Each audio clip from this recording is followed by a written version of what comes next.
கிழமை மகரிஷி அவர்களின் கவிதைகளை பார்த்து கொண்டு வருகிறோம். இன்றைய தலைப்பு உயிர். அதுல ஒரு கவிதையை பார்க்க போறோம். உயிரின் படர்க்கை நிலை மனம்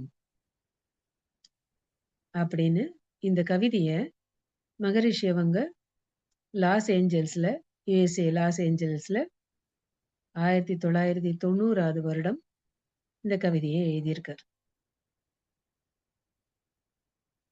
அவரு உயிர்னா என்ன, மனம்னா என்ன, மெய்ப்பொருள்னா என்ன, அத பத்தின விளக்கங்கள் எல்லாம் அவருக்கு சிறிய வயதிலே கிடைச்சிடுச்சு. ஆனா நமக்கு அது புரியணும் அப்படிங்கிறதுக்காக ஒவ்வொரு தலைப்பிலையும் வெவ்வேறு வருடங்கள்ல கவிதைகள்லாம் நமக்கு தெளிவடைவதற்கு எழுதியிருக்கார். ஏன்னா மனிதனுடைய மாண்பு என்ன? 4 லைன்ல ரொம்ப அழகா சொல்றார். மனித உயிர் பிறவியதன் மதிப்புணர வேண்டும். மனம், உயிர், மெய் மூன்றான மறைப்பொருட்களான மனிதனுடைய ஆற்றல்களை மலர வைக்க வேண்டும். மறைப்பொருள்ங்கிறது மனம், உயிர், மெய்ப்பொருள், இறைவன், இறைநிலை. இதுதான் மறைப்பொருட்கள். இத தெரிஞ்சுக்கிட்டு அதனுடைய உண்மை தத்துவங்களை தெரிந்து கொண்டால் மனிதனுக்குள்ள என்ன ஆற்றல் இருக்கோ அதெல்லாம் வெளிப்படும் அப்படின்ட்டு ஒரு கவிதையில சொல்றார். அதனாலதான் மகரிஷி அவங்க உடலை பத்தின விளக்கத்தை முதல்ல கொடுத்து அதுல இயங்கிட்டு இருக்கிற உயிரை பத்தின விளக்கத்தை கொடுத்து அதுக்கப்புறம் மனம்னா என்ன அப்படிங்கிற விளக்கத்தையும் கொடுக்கிறார். இது மூணும் தெரிஞ்சுக்கிட்டாலே உடல், உயிர், மனம் இத மூணும் தெரிஞ்சுக்கிட்டாலே நம்மளுடைய வாழ்க்கை நல்லா இருக்கும். மூணுத்துக்கும் என்ன தொடர்பு இருக்கு அப்படின்னு. அந்த காலத்துல வாழ்க்கை முறையே தானாகவே அந்த மாதிரி அமையற மாதிரி இருந்துச்சு. பெரியவங்க சிலதெல்லாம் எடுத்து சொல்லுவாங்க. ஆனா அதுக்கு விளக்கங்கள் அவங்களுக்கு தெரியாம இருந்திருக்கலாம். ஆனா அத பத்தின விஷயங்களை நமக்கு நிறைய எடுத்து சொல்லியிருக்காங்க. ஆனா நம்ம போக போக படிக்க ஆரம்பித்து இதனை பத்தின விளக்கங்கள் எல்லாம் நாம பெரியவங்க சொல்றதுல அதுல ஏதோ ஒரு கருத்து இருக்குன்னு நம்ம அதை எடுத்துக்கொள்ளாமையும் போயிட்டோம். அப்புறம் அதனுடைய முக்கியத்துவமும் தெரியாம போனதுனாலதான் இப்போ 6 அறிவு பெற்ற மனிதனாக இருந்தாலும் நமக்கு ஒரு குரு தேவையா இருந்து இத பத்தின விளக்கங்கள் எல்லாம் எடுத்து சொல்ல வேண்டியிருக்கு. இப்ப உயிர்னு உடல்ல எடுத்துட்டாலே பார்த்தோம்னா எவ்வளவு அதுக்கு முக்கியத்துவம் கொடுக்கிறோம். நமக்கு பிடிச்சத சாப்பிடுறோம், நேரத்துக்கு தவறி போய் எழுந்துக்கிறோம். அதுக்கப்புறம் வேலையோட பளு இருக்கிறதுனால என்னென்ன டயத்துல என்னென்ன செய்யணுமோ அதெல்லாம் செய்யறது இல்ல.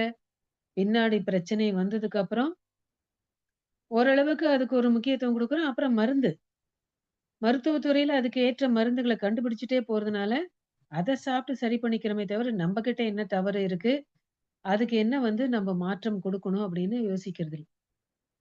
அப்போ உடல்ல இருக்கிற உறுப்புகள் அத பத்தின விளக்கங்கள் உடலை பார்க்கிறோம். இந்த பார்க்கிற உடலுக்கே நம்ம முக்கியத்துவம் கொடுக்கறது இல்ல. அப்போ பார்க்காத உயிர், மனம், இறைநிலை இதுக்கெல்லாம் நம்ம எங்க முக்கியத்துவம் கொடுப்போம்? உடலுக்குள்ள உயிர் இயங்கிட்டு இருக்கிறதுனால உறுப்புகள் இயங்கிட்டு இருக்கு. ஆனா அந்த உயிர் போச்சுன்னா அது ஒண்ணுமே பிரயோஜனம் இல்ல. இந்த உடம்பே பிரயோஜனம் இல்ல. ஆனா நம்ம அத பத்தி கவலைப்படுறதில்ல. உயிர் இயங்கிட்டு இருக்கு, இயங்கட்டும். அதை கடவுளோ யாரோ நடத்தி வைக்கிறாங்க. அது பாட்டுக்கு இயங்கிட்டு இருக்கு. உறுப்புகள் இயங்கிட்டு இருக்கு. நமக்கு என்ன அனுபவிக்கணுமோ அத அனுபவிப்போம். இந்த உடலுக்கு தேவையானதுன்னு அப்படிதான் வாழ்க்கை போகுது. ஆனா மகான்கள் தான் உடலை எப்படி பேணி காக்கணும். அதுக்கு தான் திருமூலர்லயும் சொல்லியிருக்காங்க. "உடம்பை முன்னம் இழுக்கென்றிருந்தேன். "உடம்பினுக்குள்ளே உத்தமன் கோவில கொண்டான் என்று உடம்பை நான் இருந்து ஓம்புகின்றேனே" அப்படின்னு சொல்றார். அப்போ உடம்ப பத்தின முக்கியத்துவம் குடுத்து, அப்புறம் அந்த உயிர் அது எப்படி இயங்கிட்டு இருக்கு? அப்போ உயிரற்ற பொருளுக்கும், உயிர் உள்ள விலங்கினங்களுக்கும், மத்த உயிரினங்களுக்கும் என்ன தொடர்பு இருக்கு? எப்படி வந்துச்சு? அப்புறம் உடல்ல இந்த உயிர் இயங்கிட்டு இருக்கிறதுனால, மனம்ங்கிறது அதுலேருந்து எப்படி வருது? அப்படிங்கிற இந்த விஷயங்கள் எல்லாம் நமக்கு மகரிஷி ரொம்ப அழகா எடுத்து சொல்லியிருக்காரு. ஆனா, அவர் ஏதோ சித்தர்கள் வ பா இதெல்லாம் கவிதையெல்லாம் படிச்சதுனால, அந்த மாரி ஏதோ அத வச்சு அப்படியே சொன்னார் அப்படிங்கிறது இல்ல. ஒவ்வொன்னத்தையும் அவர் செய்து பார்த்து, அவர் உணர்ந்து, அதுக்கப்புறம் தான் நமக்கு அந்த விஷயங்கள குடுத்துருக்காரு. உடற்பயிற்சின்னு எடுத்துக்கிட்டீங்கன்னா, 3 துறையிலயும் வைத்தியரா இருந்து, ஆசனங்கள்லாம் செய்து பார்த்து, அவர் இருந்த வாழ்க்கை முறைக்கும், இப்ப இருக்கிற வாழ்க்கை முறைக்கும் எவ்வளவோ வித்தியாசம் இருக்கு. ஆனா கூட, பின்னாடி எப்படி எப்படியெல்லாம் மாற்றங்கள் வரும்? அப்படின்னு அதை யோசிச்சு பார்த்து, எல்லா காலத்துக்கும் பொருந்துற மாதிரி நமக்கு உடற்பயிற்சிகளை உடலை பராமரிப்பதற்கு குடுத்திருக்காரு. அதுக்கப்புறம் உயிர். சித்தர்கள் அவங்க கவிதைகள்லாம் நெறைய எழுதியிருக்காங்க. அதையும் அவர் படிச்சிருக்கார். இருந்தா கூட, நமக்கு அது அனுபவமா வரணும் அப்படின்னு சிறிய வயதிலேயே அத பத்தின கேள்விகள் எல்லாம் கேட்டு, கேட்டு, கேட்டு அதுக்கப்புறம் அத எப்படி ஆராய்ச்சி செய்து நான் உங்களுக்கு அத விளக்கத்த குடுத்தேன். அப்படிங்கிறத இந்த கவிதைய தான் 1990ல அவர் எழுதியிருக்கார். "ஈரை அறிவும், உயிருணர்வும், அறிவறிந்த பேரும் யான் பெற்று உய்வதற்கு அகத்தவத்தில் ஆழ்ந்தேன்." ஏதோ படிச்சேன், சொன்னேன் அப்படிங்கிறது இல்ல. முறையாக ஒவ்வொன்றும் முழுமையாய் உணர்ந்தேன். உணர்ந்ததுக்கு அப்புறம் தான் குடுக்குறார். மூலமான இருப்பு சுத்தவெளி இறைவனாயும், நிறை நிலையின் நுண்பகுதி விண் உயிராய், அதனின் நிகழ்ச்சி அலை நெடுவெளியில் சேர்ந்து காந்தமாகி, மறைபொருளாய், உயிர் மையத்து அமைந்த இருப்பு அறிவாய், மற்றும் அதன் படர்க்கை நிலை மனமென உணர்ந்தேன். அப்படின்னு குடுக்குறார். இப்ப சாதாரணமா பார்த்தோம்னா, உயிர்னா அது ஒரு இடத்துல இருக்கிறதில்ல. முதல்லலாம் இதயத்துல தான் இருக்கு, உயிர் அங்க தான் இருக்கு. அப்படிலாம் சொன்னதெல்லாம் இருந்துச்சு. அப்புறம் இப்ப போக போக கொஞ்சம் விளக்கங்கள் என்ன குடுக்குறாங்கன்னா, உயிர்ங்கிறது ஒரு இடத்துல இல்ல. உடம்பு முழுக்க அதனுடைய இயக்கம் இருக்கு. அப்படின்னு அந்த விஷயத்தெல்லாம் இப்ப சொல்றாங்க. உடலை இயக்குவதே அந்த உயிர் தான். அப்புறம் சில இடத்துல ஆன்மீக தத்துவ விளக்கத்துல எப்படி குடுக்குறாங்கன்னா, எந்திரத்துக்கு எப்படி எண்ணெய் தேவையா இருக்கோ, அதுக்கேத்த மாதிரி உடலுக்கு உணவு, நீர், காற்று போன்றவையெல்லாம் இருந்தா கூட, இதெல்லாம் சரியா அந்த உடலுக்கு போய் சேரணும்னா, அதுல இருக்கிற அந்த உயிர், அது சரியா இயங்கணும். அப்படின்னு இந்த விளக்கங்கள்லாம் இப்ப கொஞ்சம் கொஞ்சமா குடுக்க ஆரம்பிச்சிருக்காங்க. ஏன்னா நெறைய பேரு இந்த சித்தர்களோட இதெல்லாம் படிக்கிறதுனால, அவங்களுக்கும் இந்த விளக்கங்கள்லாம் வருது. அப்புறம் இப்ப இன்னும் கொஞ்சம் மகரிஷியோட அந்த கருத்துக்களையும் சேர்த்து, அவங்க இன்னும் நெறைய விளக்கங்கள்லாம் குடுக்குறாங்க. இப்ப மகரிஷி என்ன குடுக்குறாரு பாருங்க. இறை அறிவும் அந்த வார்த்தைக பாருங்க. உயிர் உணர்வும், அறிவறிந்த பேரும் யான் பெற்று உய்வதற்கு அகத்தவத்தில் ஆழ்ந்தேன். இறைய பற்றின இறைநிலையை பற்றின அறிவு. ஏன்னா, அறிவுங்கிறதுக்கு இங்க என்ன சொல்றார்? கான்ஷியஸ்னஸ். இயக்க ஒழுங்குன்னு அவர் ஒரு விளக்கத்த குடுக்குறார். Order of function in everything everywhere is consciousness. நம்ம சாதாரணமா அறிவுனா புத்தின்னு நெனச்சுக்கிறோம். ஆனா இங்க மகரிஷி அறிவுங்கிறது இன்னும் ஒரு உயர்ந்த நிலை. புத்தின்னு இருந்தா கூட அது கெட்ட வழியிலயும் போகும், நல்ல வழியிலயும் போகும். ஆனா இந்த அறிவுன்னு செயல்பட்டுச்சுன்னா, அது சரியா தான் போகும். சரியான பாதையில தான் போகும். சரியான ஒரு தேர்வ தான் எடுக்கும். அங்க தீர்வும் கரெக்ட்டா தான் கிடைக்கும். அதனால தான் இறை அறிவு அப்படின்னு அந்த வார்த்தைய குடுக்குறார். அப்புறம் உயிர் உணர்வு. உணர்ச்சின்னு குடுக்கல. உயிர் உணர்வுன்னு குடுக்குறார். அப்ப அந்த வார்த்தைகள் பாருங்க. இறை அறிவும், உயிர் உணர்வும், அறிவறிந்த பேரும், யான் பெற்று உய்வதற்கு அகத்தவத்தில் ஆழ்ந்தேன். முதல்ல நான் உய்யணும். அப்பதான் மத்தவங்களுக்கு அத சரியா எடுத்து சொல்ல முடியும். அப்ப எனக்கு உய்வதற்கு நான் அகத்தவத்தில் ஆழ்ந்தேன். முறையாக ஒவ்வொன்றும் முழுமையாய் உணர்ந்தேன். எதையும் அறகுறையே இல்லங்க. எல்லாமே அங்க நான் சரியா உணர்ந்துகிட்டேன். அதுக்கப்புறம் சொல்றார். அப்ப அந்த இறைநிலை அப்படிங்கிறது என்னன்னா, மூலமான இருப்பு சுத்தவெளி அதுதான் இறைநிலை. அதுதான் இறைவன். அதுக்கப்புறம் நிறைநிலையின் நுண்பகுதி விண் உயிராய். அப்புறம் ஏன் நிறைநிலைன்னு குடுத்துக்கிறார்? அதுல தான் எல்லாமே நிறைஞ்சிருக்கு. அது ஃபுல். அதுதான் பூர்ணம். அதனால தான் அதுக்கு நம்மளுக்கு அந்த சுத்த வெளி அதனுடைய தன்மை என்ன அப்படிங்கும் பொழுது, "வற்றாயிருப்பு பேராற்றல் பேரறிவு காலம்" அப்படின்னு அதனுடைய தன்மைய குடுக்குறார். அப்போ அது நிறைந்து இருக்கிறது. அதுல தான் எல்லா ஆற்றலும் இருக்கு. எல்லா அறிவும் அதுல தான் அடங்கியிருக்கு. அது பூர்ணம். நிறைவா இருக்கு. ஆனா அந்த நிறை நிலையில ஒரு பகுதி விண் உயிராய். ஏன் 2ம் குடுக்குறார் பக்கத்துல, பக்கத்துல? அப்படின்னா, ஜட பொருள்கள்ல அது விண்.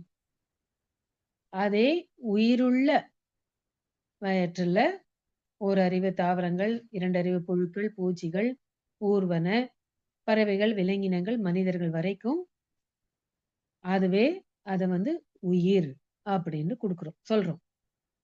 அது விண்துகள், இது உயிர் துகள் அப்படிங்கிறோம். அதனின் நிகழ்ச்சி அலை நெடுவழியில் சேர்ந்து காந்தமாகி, அதுக்கப்புறம் அந்த விண்ணுங்கிறது அதுல அதெல்லாம் பொருள்ங்கிறது ஒண்ணுதான். அதுதான் சுத்தவெளி. மத்ததெல்லாம் நிகழ்ச்சி தான். அப்ப அதுல நிகழ்ச்சி அது நடந்துகிட்டே இருக்கு. ஏன் நடக்குது? அந்த சுத்தவெளிக்கு தன்னை தானே இறுக்கிக் கொள்ளும், விட்டு விட்டு இருக்கும் ஆற்றல் இருக்குங்கிறார். அப்போ அதுல நிகழ்ச்சி நடந்துகிட்டே இருக்கு. அப்போ ஒரே மாதிரி இருக்காது. அப்போ அதனில் அந்த விண் உயிராய், விண்ணா இருந்தாலும் சரி, அது உயிரா இருந்தாலும் சரி, அதுல நிகழ்ச்சி நடந்துகிட்டே இருக்கு. அந்த நிகழ்ச்சி அலை நெடுவெளியில் சேர்ந்து காந்தமாகி, ஏன்னா அதுல விட்டு விட்டு அழுத்துறதுனால, அது காந்தமா மாறிக்கிட்டே இருக்கு. அழுத்தமா, ஒலியா, ஒளியா, சுவையா, மணமா, மனமா மாறிக்கிட்டே இருக்கு. காந்தமாகி மறைபொருளாய் உயிர் மையத்து அமைந்த இருப்பு அறிவாய். அப்போ ஒவ்வொரு உயிர் துகள்லயும் மையத்துல அதுதான் இருப்பா இருக்கு. இருப்பு நிலை. அதுதான் சுத்தவெளி. ஆனா அது எப்படி இயங்கிட்டு இருக்கு? அறிவா இயங்கிட்டு இருக்கு. அப்படி இயங்குறதோட மற்றும் அதன் படர்க்கை நிலை மனம் என உணர்ந்தேன். அப்படின்னு குடுக்குறார். அப்ப அங்க மனம்ங்கிறது என்ன? சாதாரணமா மனம்னா நம்ம என்ன சொல்லுவோம்? எண்ணம். எண்ணத்தின் தொகுப்பே மனம். அப்படின்னு குடுக்குறோம். இல்ல, அப்புறம் இன்னொரு விளக்கம் மகரிஷி என்ன குடுக்குறார்? காந்தம் அப்படிங்கிற அந்த ஒரு விளக்கத்த குடுத்து, அங்க என்ன சொல்றார்? ஜட பொருட்கள்ல இந்த காந்தம் தன்மாற்றம் பெறும்பொழுது அழுத்தம், ஒலி, ஒளி, சுவை, மணம் அப்படின்னு 5 வித தன்மாற்றங்கள் பெறுகிறது. அதுக்கப்புறம் உயிரினம்னு வரும்பொழுது, அங்க 6வது தன்மாற்றம் பெற்று அதுதான் மனம். அப்படின்னு சொல்றார். அப்போ மனம்ங்கிறது ஒரு காந்த அலை. அப்படின்னு அந்த ஒரு விளக்கத்தையும் குடுக்குறார். அதுக்கப்புறம் இன்னொரு விளக்கமா என்ன குடுக்குறார்? 5 புலன்கள் வழியா நமக்கு என்ன அனுபவங்கள்லாம் கிடைக்குதோ, அது மூளையில பதிந்து, அதுக்கப்புறம் அதனுடைய எண்ணங்களா அது மனதுல வெளிப்படுது. அப்ப எண்ணங்களின் தொகுப்பு தான் மனம். அப்படின்னு இன்னொரு விளக்கத்த குடுக்குறார். அதுக்கப்புறம் மனம்ங்கிறது ஒரு உறுப்பு இல்ல. அது ஒரு காந்த அலை தான். அதனால தான் மனம்ங்கிறது அலைபாஞ்சுகிட்டே இருக்கு. அப்படின்னு சொல்றார். அதோட இந்த உடல்ல உயிர்ன்னு ஒண்ணு இயங்கிட்டு இருந்தா தான், அந்த மனம்ங்கிறதே ஒண்ணு இருக்கு. அந்த உயிர்ங்கிறது இல்லைன்னா, அங்க மனம்ங்கிறதே இல்ல. அப்போ எப்போ உடல்ல உயிர் வந்து அது ஒரு சுற்று ஓட்டத்துல இயங்கிட்டு இருக்கு. அதுக்கப்புறம் அதுதான் படர்ந்து, விரிந்து மனமா இயங்கிட்டு இருக்கு. அப்ப உயிரின் படர்க்கை நிலை தான் மனம். அப்ப அந்த மனதுக்கு என்ன ஆற்றல் இருக்கு? நுணுகி அது விண்ணளவுக்கு நுணுகவும் முடியும். பிரபஞ்சம் அளவுக்கு படர்ந்து, விரிந்து அது செயல்படவும் முடியும். அந்த அளவுக்கு மனதுக்கு ஆற்றல் இருக்கு. அப்போ அந்த உயிரின் படர்க்கை நிலையே மனம். Mind is the psychic extension of life energy, life force அப்படின்ட்டு குடுக்குறார்.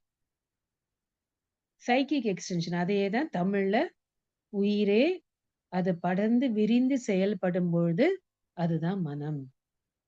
ஏன்னா அங்க காந்தமா அது விரியுது. காந்த அலையா விரியுது. அப்போ அதனுடைய ஏன்னா காந்தம்ங்கிறது அது வந்து தன்மாற்றம் பெறும்பொழுது அது விரிந்து, விரிந்து, விரிந்து செயல்படக்கூடிய அந்த தன்மை இருக்கு. அதனால தான் உயிரின் படர்க்கை நிலையே மனம் அப்படின்னு சொல்றாங்க. இப்போ நெறைய மகான்கள் சொல்றாங்க, மனம்ங்கிறது என்னன்னா, அது அமைதியற்றது, குழப்பமானது, எண்ணங்களால நிறைந்தது, அது வந்து பதட்டம் அடையும் அப்படின்னு வந்து எல்லாம் சொல்றாங்க. ஆனா தியானத்தின் மூலம் அந்த மனதை நாம் கட்டுக்கு கொண்டு வர வேண்டும் அப்படின்ட்டு எல்லாம் சொல்றாங்க. ஆனா அது வந்து ஒரு உறுப்பு இல்ல. அது வந்து ஒரு கருவிதான். அப்படின்னு அந்த மாரியும் சொல்றாங்க. ஆனா மகரிஷி தான் அதனுடைய இயல்பு எப்படிங்கிறத சொல்றாங்க. மனம்ங்கிறது எப்படி ஃபங்ஷன் பண்ணுது அப்படிங்கிறத சொல்றாங்க. அதுக்கப்புறம் அந்த மனதை எப்படி அடக்கணும்னா, அது தியானத்தின் மூலம் அடக்கலாம் அப்படின்ட்டு சொல்றாங்க. ஆனா மகரிஷி தான் மனம்னா என்னன்னு சொல்லி, அதனுடைய இயல்பும் என்னன்னு சொல்லி, அதுக்கப்புறம் அதை எப்படி உயர்த்த முடியும்னு சொல்றார். அதோட மனம் வந்து எப்படி செயல்படுது அப்படின்னு மனதின் 10 படிகள குடுக்குறார். உயிரின் படர்க்கை நிலை மனம்ங்கிறது, அந்த மனம் எப்படி செயல்படுதுங்கிறதுக்கு 10 விதமா அது வந்து 10 படிகள்ல செயல்படுதுன்னு அததான் சொல்றார். உணர்ச்சி, தேவை, முயற்சி, செயல், விளைவு, அனுபோகம், அனுபவம், ஆராய்ச்சி, தெளிவு, முடிவு அப்படின்ட்டு சொல்றார். அதுக்கப்புறம் இன்னும் என்ன சொல்றார்? உயிர் அது உணர்ச்சி நிலையில செயல்படும் பொழுது மனமா இயங்குது. அப்ப அது மனம் அப்படி உணர்ச்சி நிலையில் செயல்படும்போது மனமா இயங்குறதுனால தான், அது வந்து அமைதியா இருக்கறதில்ல. குழப்பத்துல இருக்குது. அதனுக்கு விளைவு வந்து அது சரியா இருக்கறதில்ல. ஆனா, அந்த மனம் வந்து 10 படிகள்ல செயல்படும் பொழுது, முதல் 7 படிகள்ல வந்து அது பழக்கத்தினோட இதிலேயே செயல்படுது. அதே ஆராய்ச்சி, தெளிவு, முடிவு அப்படின்னு வந்து அந்த மனதின் நிலையை உயர்த்தி கொண்டு போகும்பொழுது, அது வந்து விளக்க நிலைக்கு வரதுனால, அது அறிவா செயல்பட ஆரம்பிக்குது. அப்போ அது அறிவா செயல்படும் பொழுது தான், உணர்வு நிலைக்கு நாம மனதை உயர்த்திக் கொள்கிறோம். உணர்ச்சி நிலையில மனம், உணர்வு நிலையில அறிவு. அப்படின்னு அது செயல்பட ஆரம்பிக்குது. அப்படின்ட்டு மகரிஷி விளக்கத்த குடுக்குறார். அப்போ இந்த உயிர்ங்கிறது என்ன மாரி ஒரு நிலையில செயல்படுது, இயங்குது அப்படிங்கிறத முதல்ல உயிர் அது மனமா இயங்குது. ஆனா, ஒவ்வொரு உயிர் துகளுக்கு நடுவுலயும் அந்த இறைநிலை அறிவா இயங்கிட்டு இருக்கு. ஆனா, நம்ப அந்த உயிரை உணர்ச்சி நிலையில செயல்பாட்டுக்கு கொண்டு வரும்பொழுது, புலன்கள் வழியா இயங்கும் பொழுது, நம்மளுடைய மனம் உயர்ந்த நிலைக்கு போறதில்ல. அததான் அந்த மனதோட நிலைய கோஷங்களா குடுத்து, அன்னமய கோஷம், மனோமய கோஷம், பிராணமய கோஷம், விஞ்ஞானமய கோஷம், அப்புறம் ஆனந்தமய கோஷம் அப்படின்னுட்டு அந்த மனதோட செயல்பாட்டையும் நமக்கு மகரிஷி விளக்குறாங்க. அப்போ மகரிஷி எதுவுமே அனுபவம் பெற்று அது சொல்லாம இல்ல. ஏதோ புத்தகத்துல படித்ததோ, இல்ல சித்தர்களோட பாட்ட படிச்சோ, அந்த மாரி நமக்கு விளக்கத்தை குடுக்கவில்லை. எல்லாமே முழுமையாக உணர்ந்து நமக்கு இந்த விளக்கத்தை கொடுத்திருக்காங்க. அப்போ இறை அறிவும் உயிர் உணர்வும் அறிவறிந்த பேரும் யான் பெற்று உய்வதற்கு அகத்தவத்தில் ஆழ்ந்தேன். அதனாலதான் மகரிஷி அவங்க நீங்களும் தவம் செய்யுங்க, அகத்தவம் செய்யுங்க. அப்படி செய்யும் பொழுது அவர் எந்த முழுமையாய் உணர்ந்தாரோ அதே மாதிரி நாமும் உணர முடியும். ஆனா அகத்தவம் மட்டும் இல்ல, அகத்தாய்வும் வேண்டும். ஏன்னா நமக்குள்ள இந்த உயிர் இயங்கிட்டு இருக்கிறதுனால உணர்ச்சி நிலையிலேயே நம்ம பழக்கத்துக்கு அடிமையாயி செயல்பட்டுட்டு இருக்கோம். நம்ம கிட்ட சஞ்சித கர்மம் இருக்கு, பிராரப்த கர்மம் இருக்கு. அப்ப என்ன மாதிரி நமக்குள்ள அந்த கருமையத்துல பதிவுகள் இருக்கோ அதுக்கேத்த மாதிரிதான் சில சமயம் உணர்ச்சி நிலையில செயல்படுறோம், சில சமயம் உணர்வு நிலையில செயல்படுறோம். ஆனா அந்த உணர்ச்சி நிலையிலேருந்து போய் பர்மனண்டா உணர்வு நிலையில செயல்படணும்னா அகத்தவம் மட்டும் போராது, அகத்தாய்வும் வேண்டும். மனதுக்கு 2 விதமான பயிற்சிகள் தேவையா இருக்கு. அப்படிங்கிறதுனாலதான் உடலுக்கு உடற்பயிற்சி, உயிருக்கு காய்கல்ப பயிற்சி, உடல் நலத்தை பேணி காப்பதற்கு உடற்பயிற்சி, உயிரின் வளத்தை அதிகப்படுத்துவதற்கு நமக்கு காயகல்ப பயிற்சி கொடுத்து, மனதை அமைதிப்படுத்துவதற்கும் உறுதிப்படுத்துவதற்கும் மனதை தூய்மைப்படுத்துவதற்கும் அகத்தவம் அகத்தாய்வு 2ம் கொடுத்திருக்காரு. அப்படி அதைதான் நம்ம பயிற்சியா செய்து வரும்பொழுது மகரிஷி எப்படி முழுமையாய் உணர்ந்தாரோ அதே மாதிரி நாமும் உணர்ந்து கொள்வதற்கு இத்தனை விதமான பயிற்சிகளை கொடுத்திருக்காரு. அப்போ பயிற்சி கொடுத்தது அவர் தவம் செய்து முழுமையாய் உணர்ந்தார். அதனால்தான் மகான்கள் உணர்ந்து ஓதுறாங்க, நாம் ஓதி உணர்கிறோம். அப்ப என்ன உணர்ந்து கொண்டார்? இறை அறிவும் உயிர் உணர்வும் அறிவறிந்த பேரும் யான் பெற்று உய்வதற்கு அகத்தவத்தில் ஆழ்ந்தேன். முறையாய் ஒவ்வொன்றும் முழுமையாய் உணர்ந்தேன்.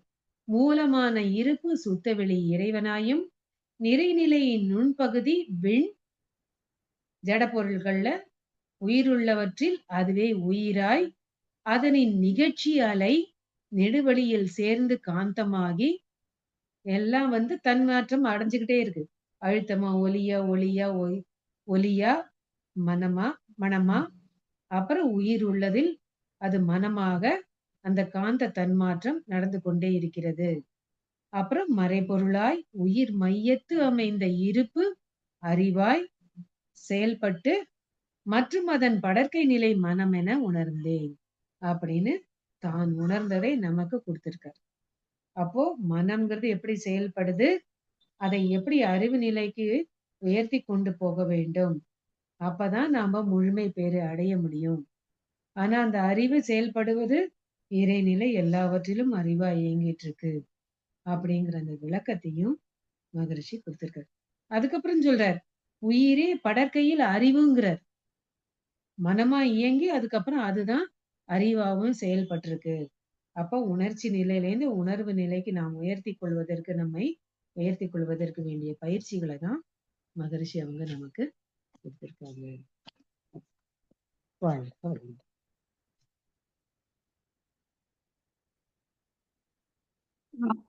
வாழ்க வளமுடன். அருமையா